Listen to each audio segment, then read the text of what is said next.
내 몸속에 시한폭탄이 있다. 돌연사를 부르는 시한폭탄 대동맥류. 대동맥류는 동맥경화와 만성퇴행성 질환의 일종으로 혈관벽이 탄성을 이루면서 풍선처럼 커지는 병을 말한다. 대동맥류는 대동맥 전체에 발생할 수 있는데 흉부 대동맥보다 복부 대동맥에 상대적으로 더 자주 발생하는 것으로 알려져 있고, 파열되면 사망률이 80% 이상이기 때문에 흔히 뱃속의 시한폭탄으로 비유된다고. 톡톡 건강 토크. 오늘은 언제 터질지 몰라 암보다 더 무섭다는 대동맥류와 급성 대동맥 박리에 대해 알아본다. 지금 방송을 하고 있는 이 자리에 만일에 폭탄이 설치되어 있다고 하면은 방송을 일단 중단을 하고 제작 모두가 이제 폭탄 제거에 나서거나 재빨리 밖으로 몸을 피해야 될 겁니다. 예. 그런데 이 몸속 시한 폭탄은 어떻게 해야 될까요? 참 생각만 해도 무섭습니다. 네, 그래요. 실제로 돌연사를 일으킬 수 있는 시한폭탄 같은 질환이 몇 가지 있습니다. 네. 톡톡 건강 토크 그중에서도 오늘은 대동맥류와 급성 대동맥 박리에 대해서 자세히 알아볼까 합니다. 네. 오늘 도움 말씀 주실 분 나와 계신데요. 네. 계명대 동산병원 흉부외과 김윤석 교수께서 나오셨습니다. 네. 안녕하십니까? 네. 안녕하십니까. 네, 그럼 먼저 3분 브리핑을 통해서 대동맥류가 무엇인지부터 함께 알아보도록 하겠습니다. 교수님 부탁드리겠습니다.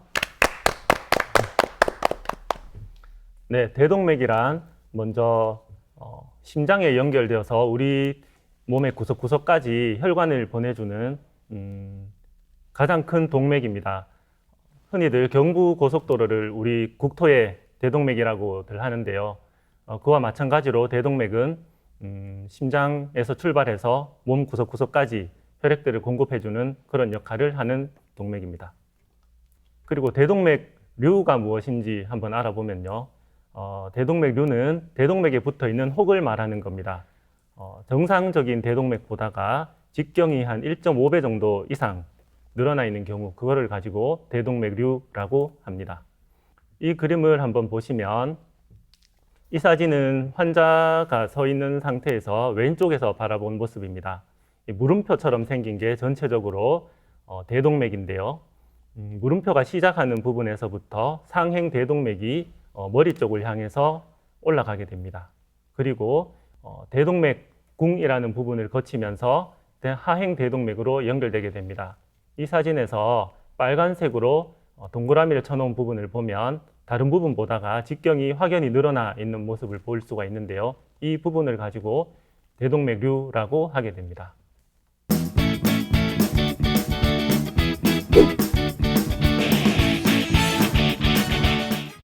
네, 대동맥류란 대동맥의 어느 한 부위가 정상보다 1.5배 이상 커지는 걸 말한다라고 해주셨는데요. 네. 그렇다면 이런 게 왜 생기는지 원인이 궁금하고요. 보통 대동맥류가 파열되면 대부분 사망하잖아요. 근데 더 무서운 건 이 혈관이 터지기 전에는 별다른 증상이 없다고요. 네, 맞습니다. 대동맥류의 일단 원인을 먼저 살펴보면요. 고혈압, 흡연, 그리고 죽성동맥경화증, 그리고 마르팡 증후군 등 선천성 결체조직 질환이 동반되어 있는 경우, 그리고 그 외에도 대동맥의 선천적 이상이 있는 경우, 그리고 드물지만 감염이 동반된 경우도 있습니다. 이 중에서 고혈압이나 동맥경화증 이러한 것들은 미리미리 건강한 식생활 습관을 통해서 예방을 충분히 할 수 있는 부분이 되겠고요.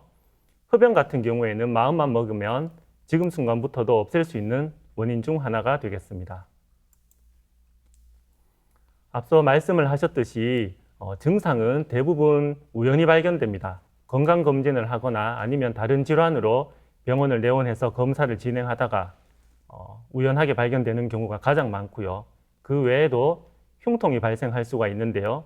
이런 경우에는 파열의 전구 증상일 수 있기 때문에 주의를 하셔야 합니다. 그리고 대동맥류가 파열되면서 기관지로 연결이 되어서 기침을 하면서 피를 뿜어내거나 아니면 식도로 연결되면서 피를 토하는 경우가 있습니다.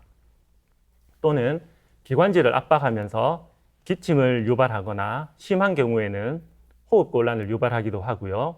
식도를 압박하면서 음식을 삼키면 잘 넘어가지 않는 연하곤란이 발생하기도 하고, 그리고 신경을 압박해서 쉰 목소리가 나기도 합니다. 네, 앞에서 잠깐 언급을 했듯이 대동맥류가 파열되면 대부분 사망한다고 하잖아요. 교수님, 대동맥이 풍선처럼 부풀어 올라서 혈관벽이 얇아졌다면 좀 네. 빨리 치료를 받아야 할 것 같아요. 네, 맞습니다. 치료하지 않고 그냥 두게 되면요, 흉부대동맥류의 경우에 한 5년 사망률이 75%에 이르는 아주 무서운 병입니다. 그리고 연세가 많거나 아니면 동맥류가 아주 큰 경우, 그리고 다른 심혈관계 질환이 동반되어 있는 경우에는 사망률이 더 높아지게 됩니다. 흉부 대동맥류의 경우에 5년 이내 사망률이 이제 75%라고 하니까 네. 꽤 높잖아요. 몸속에 시한폭탄이란 별명이 그냥 붙은 게 아닌 것 같은데 역시 치료를 잘 받아야 될 것 같아요. 근데 가장 좋은 치료는 수술이겠죠? 치료 방법에는 여러 가지가 있습니다. 그런데 먼저 치료의 목표를 명확하게 알아야 할 텐데요.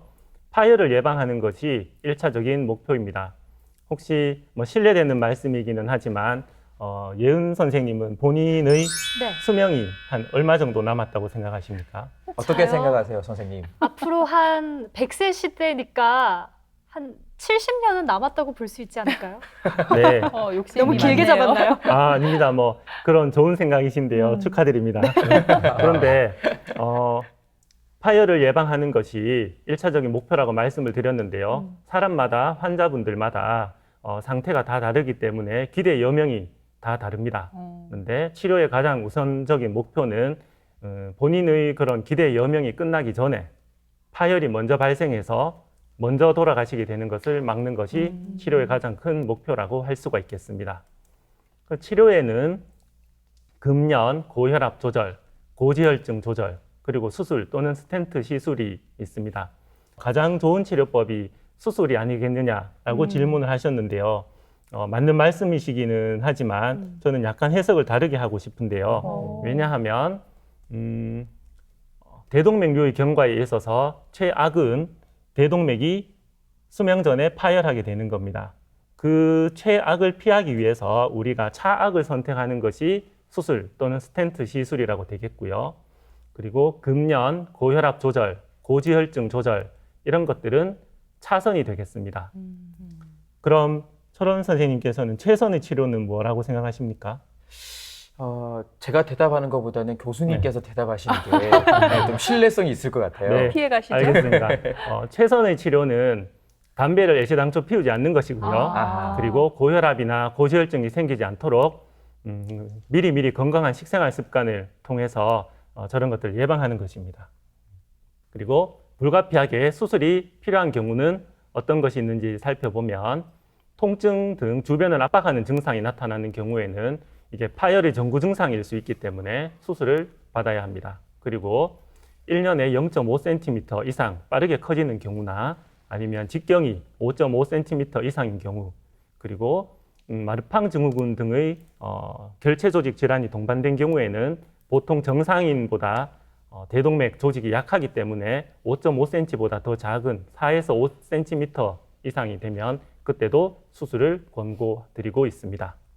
이건 2011년 자료인데요. 대동맥류로 우리나라에서 500명 정도가 수술을 받았는데요. 그 중에서 한 10% 정도가 사망을 하게 되었습니다. 이것은 굉장히 높은 사망률인데요. 특히 대동맥류의 경우에는 증상이 전혀 없었기 때문에 우연히 병원에 갔다가 발견된 경우가 대부분이기 때문에 의사에게 갑자기 당신은 대동맥류가 있습니다. 그런데 이게 놔두면 곧 파열해서 돌아가실 것 같습니다. 그러니 수술을 받으십시오. 그런데 수술을 하게 될 경우에 사망률이 한 10% 정도 됩니다. 이런 이야기를 듣게 되면 납득하기가 힘듭니다. 그래서 수술의 이유를 먼저 알아야 되는데요.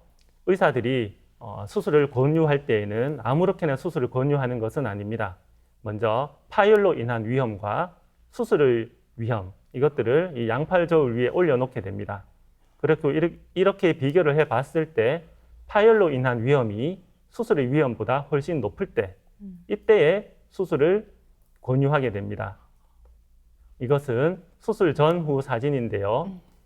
수술 전에 보시면 이렇게 빨간 부분으로 표시한 부분이 다른 대동맥보다가 늘어나 있습니다. 저 부분을 이제 흉부를 절개하고 인조혈관을 안에다가 연결해 주는 수술을 한 후의 사진이고요. 그 수술 전후 사진을 보시면 대동맥류가 깨끗하게 사라진 것을 볼 수가 있습니다. 네, 대동맥류의 치료에 대해서 함께 알아보고 있는데 그런가 하면 어르신들은 이제 다른 질환을 함께 갖고 있는 경우도 많이 있기 때문에 그렇게 되면은 수술도 조금 위험할 수도 있을 것 같고 앞서 그 교수님께서 스텐트 시술도 말씀을 해주셨는데 수술이 아닌 스텐트는 시술이다 보니까 개복하지 않아도 된다는 그런 장점도 있을 것 같거든요. 어떻습니까? 네, 스텐트 시술의 가장 큰 장점은 방금 말씀하셨듯이 절개를 피할 수 있기 때문에 회복이 빠르다는 것이 가장 큰 장점이 되겠습니다. 하지만 스텐트 시술이 수술보다 무조건 좋은 것은 아닌데요. 적용할 수 있는 범위가 좀 제한되어 있고 장기 성적에서 불리할 수 있습니다. 제가 환자분들께 설명을 드릴 때는 주로 이런 비유를 드는데요. 아파트 천장에서 물이 샌다. 그때 방법이 두 가지가 있습니다. 첫 번째는 위층에 올라가서 위층 바닥을 시멘트로 이렇게 덧바르는 것이 있을 수가 있겠고요. 아니면 그 바닥을 완전히 다 드러내고 새로 바닥 공사를 하는 경우가 있을 수 있겠습니다. 바닥을 시멘트로 바르는 것을 스텐트 시술이라고 본다면 바닥을 다 드러내고 새로 만드는 것을 수술이라고 할 수 있겠죠. 이처럼 수술과 스텐트 시술은 각각 장단점과 적용 범위가 다르기 때문에 담당 의사와 상의해서 결정하는 것이 옳겠습니다. 이것은 스텐트 시술을 한 사진과 수술 한 사진을 비교한 것인데요. 먼저 스텐트 시술을 한 사진을 보면 대동맥 안에 철망이 이렇게 들어있는 모습을 볼 수가 있는데요. 저것은 처음부터 저렇게 펼쳐져 있는 모습은 아니고 아주 얇게 말아서 사타구니에 있는 동맥을 통해서 대동맥까지 집어넣은 후에 그 대동맥 안에서 저렇게 펼친 것입니다. 그리고 그 옆에 있는 것은 수술 사진인데요. 수술은 흉부를 직접 절개해서 들어가서 병변이 있는 부분을 잘라내고 인조혈관을 그 부분에 연결을 해준 모습입니다. 그래서 대동맥류를 한번 요약해 보겠습니다. 대동맥류란 대동맥이 부풀어 오른 것인데요. 방치하다가 파열되면 치명적이므로 파열되기 전에 치료를 받아야 하는 것입니다. 평소에 금연, 고혈압, 고지혈증 관리가 아주 중요하게 되겠고요. 만약에 이미 대동맥류가 심해서 파열이 임박했다. 그런 경우에는 불가피하게 수술이나 스텐트 시술로 최악의 상황인 대동맥 파열을 막는 것이 중요하겠습니다. 그리고 무엇보다 중요한 것은 담배를 피우지 않고 그리고 고혈압, 고지혈증이 생기지 않도록 평소에 잘 관리하는 것이 중요하겠습니다. 네, 그런가 하면 오늘 교수님이요, 대동맥류와 관련해서 또 급성 대동맥 박리에 대해서도 알려주신다고 하셨는데 또 이게 돌연사의 주범인 심근경색만큼이나 아주 무서운 질환이라면서요? 네, 맞습니다. 먼저 대동맥 박리가 무엇인지 한번 알아보도록 하겠습니다. 이 그림은 대동맥 안으로 혈류가 지나가고 있는 모습을 나타낸 것인데요. 먼저 대동맥은 안에서부터 내막, 중막, 외막 이렇게 세 가지 층으로 나뉘어져 있습니다. 대동맥 박리는 이 중에 내막과 중막이 터지면서 이 안으로 높은 압력의 혈류가 찢고 들어가는 것입니다. 쉽게 말하자면 겨울철에 수도 파이프에 동파를 예방하기 위해서 스티로폼을 이렇게 둥글게 말아놓은 것을 생각해 볼 수가 있겠는데요. 안쪽에 있는 단단한 수도관이 내막이라면 그 바깥에 이렇게 감싸놓은 스티로폼 층을 중막, 외막이라고 할 수가 있겠습니다. 이때 수도관 파이프가 터지면서 수돗물이 스티로폼 사이 공간으로 쭉 차오르게 되는 것이지요. 이 상황을 대동맥 박리라고 합니다. 이 사진은 정상 대동맥과 대동맥 박리를 비교해 놓은 CT 사진인데요. 여기 보시면 정상 대동맥에 비해서 대동맥 박리 부분은 중간에 대동맥의 내막이 찢어진 부분이 보이고요. 그 바깥으로 피가 이렇게 터져 나온 모습을 볼 수가 있습니다. 주변에 보면 이 혈압 때문에 혈압약을 챙겨 드시는 분들이 참 많잖아요. 특히나 이 고혈압을 앓고 있는 분들은 들으신 대로 급성 대동맥 박리를 좀 조심하셔야겠습니다. 교수님, 급성 대동맥 박리의 가장 큰 원인 역시 이 고혈압이죠? 네, 맞습니다. 그 외에도 여러 가지 원인들이 있는데요.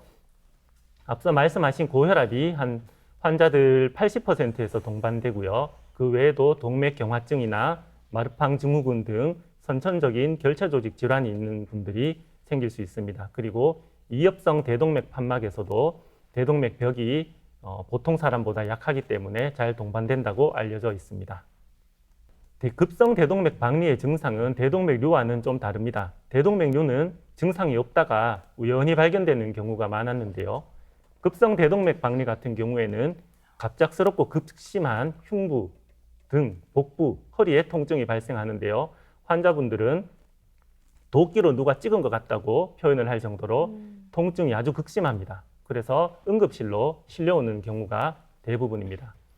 그리고 심장 주위로 피가 터져 나와서 심장을 압박하면서 심낭 압전이 발생하게 되고 이걸로 호흡곤란이 발생하기도 하고 심장 마비가 올 수도 있습니다. 또한 관상동맥이나 대동맥 판막을 침범하여서 심부전이 발생하기도 하고요. 또는 뇌혈관을 찢고 들어가서 실신이나 마비 등을 유발할 수도 있습니다. 또 장으로 가는 혈관이 찢어지면서 장이 괴사가 되면서 극심한 복통이 발생할 수도 있고요.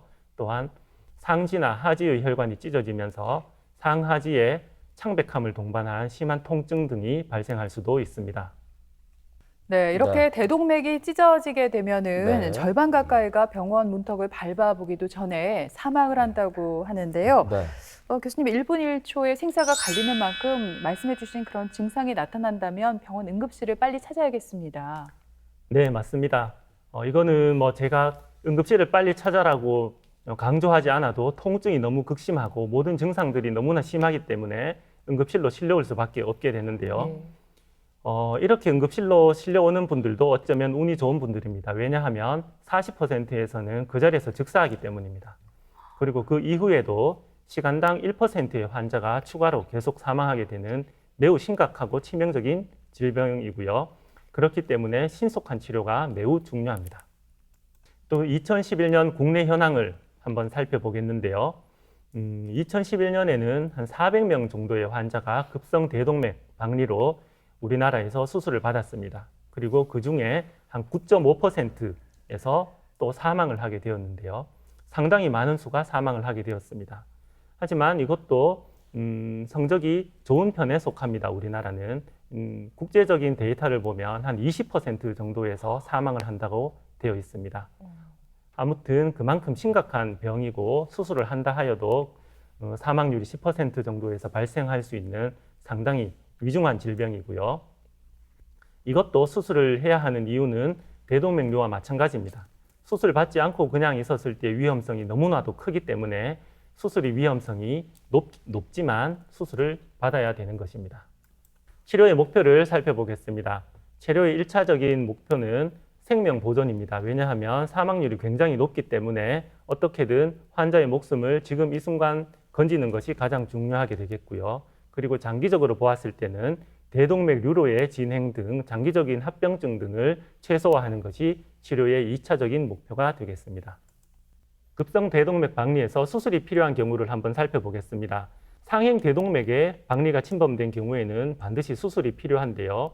왜냐하면 상행 대동맥은 심장에 직접 연결이 되어 있기 때문입니다. 그래서 이 부위로 박리가 진행되는 경우에는 심장 바깥으로 피가 터져 나오게 되면서 심장을 압박해서 사망할 수가 있고요. 대동맥 판막을 침범해서 급성 심부전으로 또 사망할 수가 있게 되겠고요. 그리고 관상동맥을 침범하면서 급성 심근경색으로 사망할 수도 있게 됩니다. 그래서 사망으로 이어지는 합병증들이 이 부분에서는 잘 발생할 수 있기 때문에 이런 경우에는 수술을 반드시 해줘야 합니다. 수술 전후의 사진을 한번 보겠습니다. 수술 전 사진은 대동맥 내막이 찢어지면서 중막 사이로 혈액이 이렇게 터져 나온 모습을 볼 수 있습니다. 그리고 이 터져 나온 대동맥 부분들을 이제 다 잘라낸 다음에 인조혈관으로 연결해 준 수술 후 사진의 모습입니다. 네, 그런가 하면은 상행 대동맥을 침범했다면 응급수술을 받아야 되지만 반대로 하행 대동맥만 침범을 했다면 수술이 아닌 스텐트 시술만 받아야 된다면서요, 교수님? 어떻습니까? 네, 하행 대동맥만 침범한 경우의 치료를 먼저 살펴보도록 하겠습니다. 하행 대동맥만 침범한 경우에는 더 이상 진행을 막기 위해서 일단은 혈압을 조절하면서 좀 지켜보게 됩니다. 하지만 혈압이 잘 조절되지 않고 통증이 지속되거나 아니면 신체 주요 장기로 향하는 동맥을 막아서 허혈 증상이 발생하는 경우, 이런 경우에는 스텐트 시술이 필요하기도 합니다. 스텐트 시술 전후의 사진인데요. 빨간색 화살표가 박리가 된 모습입니다. 그리고 박리가 된 대동맥 속에 스텐트를 넣어서 펼쳐서 더 이상의 박리가 진행되지 않도록 막아준 모습입니다. 네, 급성 대동맥 박리에 대해서 요약을 해보도록 하겠습니다. 대동맥 박리는 대동맥이 찢어지는 병입니다. 발병하면 40%에서 즉시 사망하게 되고 그 나머지에서도 시간당 1%씩 추가로 계속 사망하게 되는 무서운 질병입니다. 그래서 신속한 치료가 필요한데요. 신속한 치료를 받기 위해서는 갑작스럽고 극심한 흉복부 통증이 발생할 경우에 즉시 응급실을 방문하여야 하시겠습니다. 네, 이렇게 지금까지 들으신 것처럼 대동맥류는 수리 없이 터지고 그 전까지는 별다른 증상이 없어서 더 무서운 질환이라고 할 수가 있겠습니다. 평소 고혈압을 앓고 계시다면 혈압 관리 꾸준히 잘 해주시고 금연과 체중 조절도 잊지 마시기 바라겠습니다. 네, 지금까지 이 시간 도움 말씀에 계명대 동산병원 흉부외과 김윤석 교수께서 수고해 주셨습니다. 네, 오늘 고맙습니다. 고맙습니다. 감사합니다.